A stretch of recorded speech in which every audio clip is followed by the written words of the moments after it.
इंद्रमती को डर भी लग रहा था और कुछ ये भी लग रहा था कि ऐसे थोड़ा ये वैसे भी कह गए होंगे महात्मा जी। फिर मन में आता कि वैसे क्यों कहते, क्योंकि उन्हें कोई स्वार्थ नहीं था, मेरे से पैसा भी नहीं लिया। फिर ये बात और दृढ़ होगी। वो तीसरा दिन आया, दोपहर का समय हुआ, बाद दोपहर काल आता है। काल आया और कबीर साहब का रूप बना के, यानी गुरुदेव का रूप बना के, और कहा इंद्रमती बेटी, इंद्रमती। अब उसको याद था वो दिन चौकस, सामने देखा जो क्या तो स्वरूप। उसी समय अपना मंत्र जाप प्रारंभ कर दिया। 2 मिनट तक मंत्र करती रही और फिर देखा उसके चेहरे की तरफ, उस काल का वास्तविक चेहरा हो गया। वो स्वरूप जो उसने अपनी सिद्धि तो बनाया था वो नहीं रहा कबीर साहब वाला, वास्तविक काल चेहरा, काल रूप हो गया उसका, यमदूत की तरह। जब उसने देखा काल ने कि तेरा तो स्वरूप बदल दिया, उसी समय जान गया कि इसके मंत्र में बहुत शक्ति है। तब कहा कि अब तो तू बच गई मेरे तय, तुझे फिर देखूंगा। यूं कह करके वो काल वहां से अंतर्ज्ञान हो गया।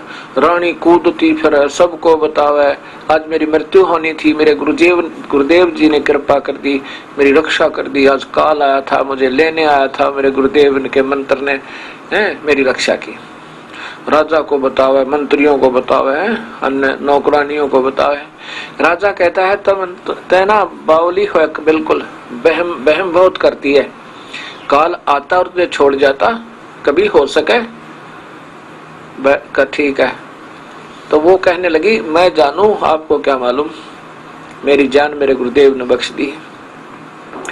ऐसे जाकर के आराम से लेट जाती है, निश्चिंत सी हो कहे।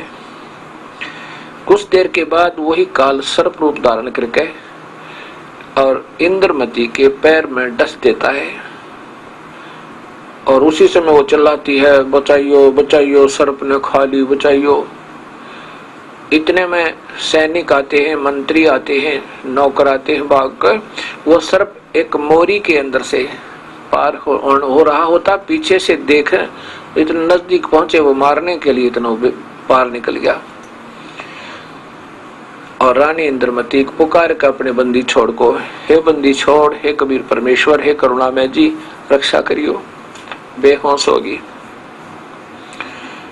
कुछ ही क्षणों के बाद कबीर साहब द्वार पर बाहर प्रकट हुए और कहा कि इंद्रमती क्या हाल है बेटी?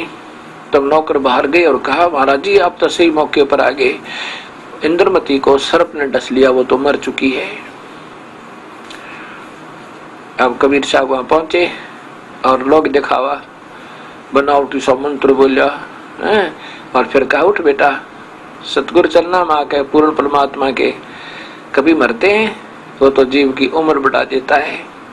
उसी समय जीवित होगी और चरणों में गिर गई। सब ने देखा, बड़े खुश हुए।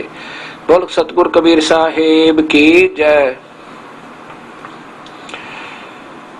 गरीबदास जी कहते हैं जम जाओ राजा से डरे, मिटे कर्म के लेख, अदली अदल कबीर है, कुल के सतगुरु एक।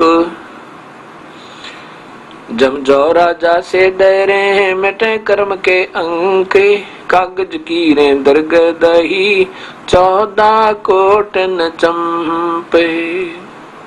कबीर परमेश्वर हमारे रक्षा करते हैं, उम्र बढ़ा देते हैं। जम, यम माने काल, डर, जौरा माने मौत, ये दोनों डर कबीर परमेश्वर थे।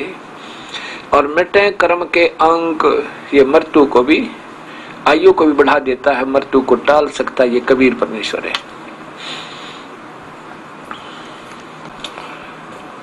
अब देखिएगा सामवेद इसी बात का प्रमाण देता है। ये सामवेद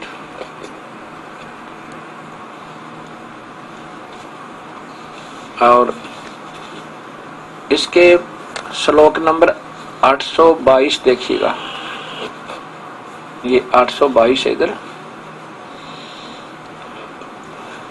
मनीषी भी पवते पूर्व कबीर, ये रे जो है ये यहाँ लगेगा हलंत वाला, ये रे ऊपर, यहाँ न के ऊपर रहे। नरभ्यर्थ परिकोशान अशदत्त त्री तस्य नाम जनेन मधु अक्षरन इंद्रस्य वायुम सखायाय वर्धयन। अब इसकी हिंदी ये दास बताओगा, संस्कृत दिखानी थी आपको।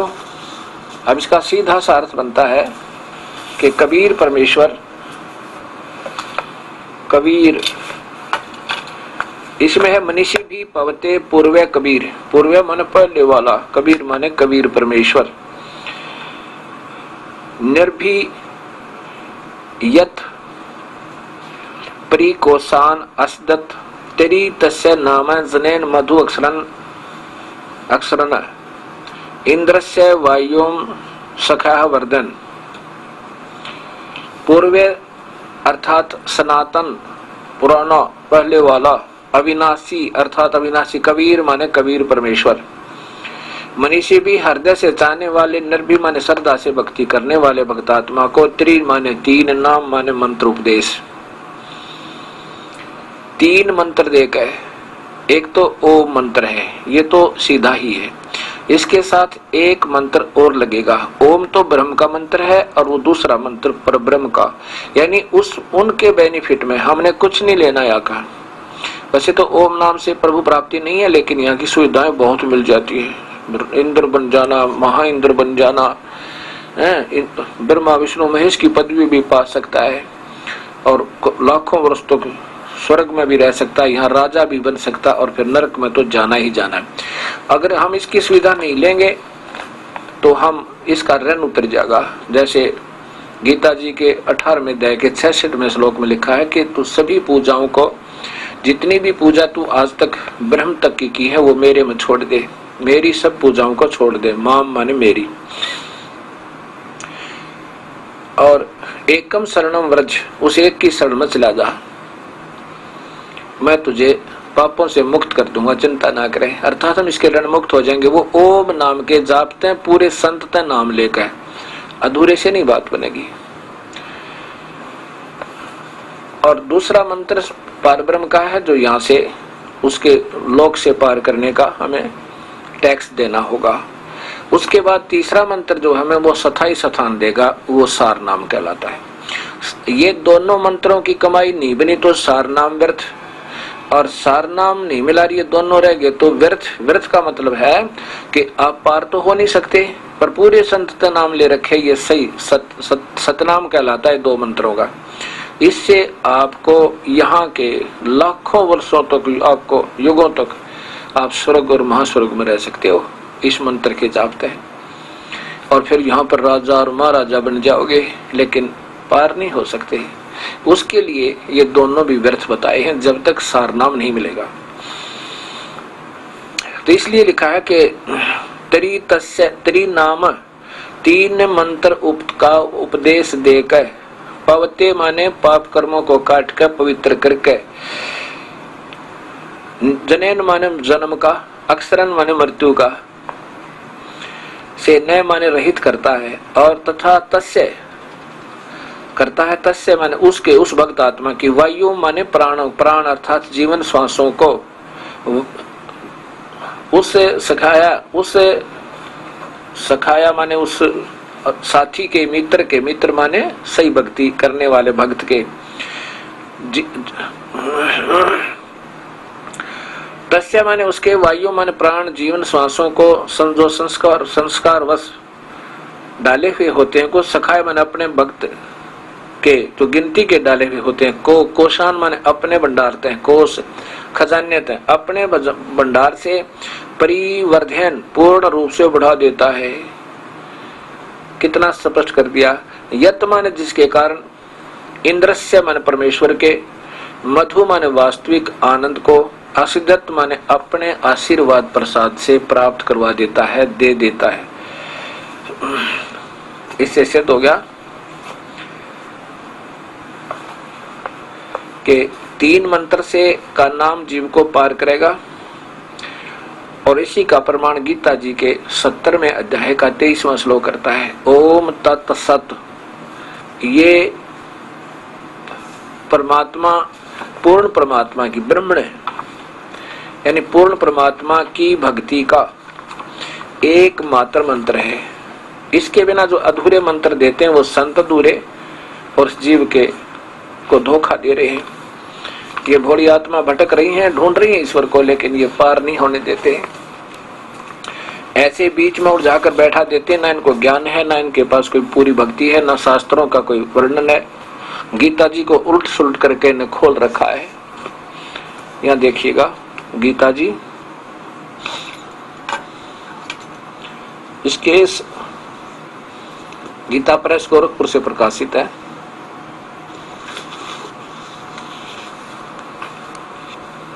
ये अध्याय नंबर 17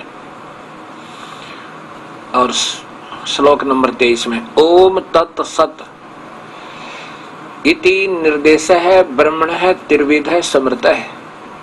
इस ओम तो सीधा ही है, तत् और सत्य सांकेतिक है। इन तीन मंत्रों से पूर्ण परमात्मा के भक्ति त्रिविध, तीन प्रकार से समृत मन समरण करने का, याद करने का निर्देश माने आदेश है, डायरेक्शन है, मतलब संकेत है। और विद ऑर्डर है। निर्देश का अर्थ होता संकेत तथा आदेश सहित। ब्राह्मणा तेन वेदा च यज्ञा च विहिता पुरा। पुरा माने सृष्टि के प्रारंभ में ब्राह्मण विद्वान पुरुष सही भक्ति जानने वाले ऐसे ही किया करते थे। इन्होंने तो अपने हिसाब से किया है, ये मधुरापन इनका। आगे देखिए, अब तीसरे इसमें 24 में इन्होंने लिखा है कि तत् मंत्र, ये तो ओम नाम को सदा सबसे पहले अच्छे काम का रजवाग रखा है। अब तत् मंत्र, तत् इति अभिनष्ध्याय फलम यज्ञ तपह क्रिया दान क्रिया च विविधा क्रियन्ते मोक्ष आकांक्षा भी। ये देखो, इसका सीधा अर्थ बना है कि ये तत् मंत्र जो है ना, ये यहाँ की कोई भी प्रक्रिया का नहीं मांगनी होती हमने, उससे बिल्कुल केवल मोक्ष की आकांक्षा के आधार पर यह किया जाता है, तब ये तत् मंत्र काम करेगा। देखो सीधा लिख रखा है इसमें, देखो तत् तत् अर्थात तत् नाम से कहे जाने वाले परमात्मा की यह सब है, परमात्मा का ही यह सब है। इस फल को न चाकर, वास्तव में है कि तत् इति फलम अन भी संध्या, इस तत् मंत्र का फल नहीं चाहे कति भी। जब ये तत् मंत्र गेल लाग जाएगा ना उसका ओम का, तो एक और मंत्र है, तत् नहीं है, ये इसका वास्तविक नाम कोई और है, तो उसमें गए इसका फल नहीं चाहे। और उस नाना प्रकार की यज्ञ तप क्रिया तथा दान प्रक्रिया कल्याणकारी इच्छा वाले पुरुषों द्वारा की जाती है, कल्याण के उद्देश्य से, यानी यहाँ से निकलने के लिए, तब वो तत् मंत्र काम करता है। फिर सत, ये सत मंत्र है। आगे देखिए, कई भक्त ये सोच रहे होंगे गुरु जी आगे, महाराज जी आगे नहीं बता रहे थे, इसी पर रुके रहते हैं, लेकिन इतना समय नहीं होता। जब आप इस पढ़ाई को आओगे, हमारे इसमें कोर्स में दाखिला लोगे, तो सब पढ़ाया जाएगा। सत इति, इस प्रकार यह है परमात्मा का सत भाव में और श्रेष्ठ भाव में है। कति, यहाँ से निकलने के लिए, बिल्कुल पार होने के लिए ये मंत्र सत, यानी वो वास्तविक सार नाम काम कर प्रयोग किया जाता है। और ये पदार्थ उत्तम कर्म में सत शब्द का प्रयोग किया जाता है। प्रशस्ते माने होता है वास्तविक सुकृत कर्म, यानी यहाँ से बिल्कुल छुटकारा पाने के लिए, सतलोक जाने के लिए इस सत का प्रयोग किया जाता है। ये वहां तब काम देता है। ये तीन मंत्र। अब इंद्रमती की आयु बढ़ा दी कबीर परमेश्वर ने, बड़ी खुश हुई। कबीर साहब ने कहा, बेटी मैं तेरे ऊपर इस काल को अटैक भी नहीं करने देता, परंतु तुझे विश्वास नहीं होता कि गुरुदेव सही कह रहे थे। और आप ये सोचते कि गुरुदेव तो वैसे ही मेरा पिछला गुरुदेव छुड़वा दिया और अपनी महिमा बनाने के लिए, वो भी तो मेरे सही गुरुदेव थे। अब आपका दृढ़ विश्वास हो जाएगा गुरुदेव के चरणों में। और जब तक हमारा दृढ़ विश्वास अपने गुरुदेव के चरणों में नहीं होगा, तब तक हम अपने गुरुदेव के द्वारा दिए गए भक्ति मार्ग को सुचारू नहीं कर सकते। अब आप शंका रहित होकर, निरसंशय होकर और एक रस होकर भक्ति करोगे।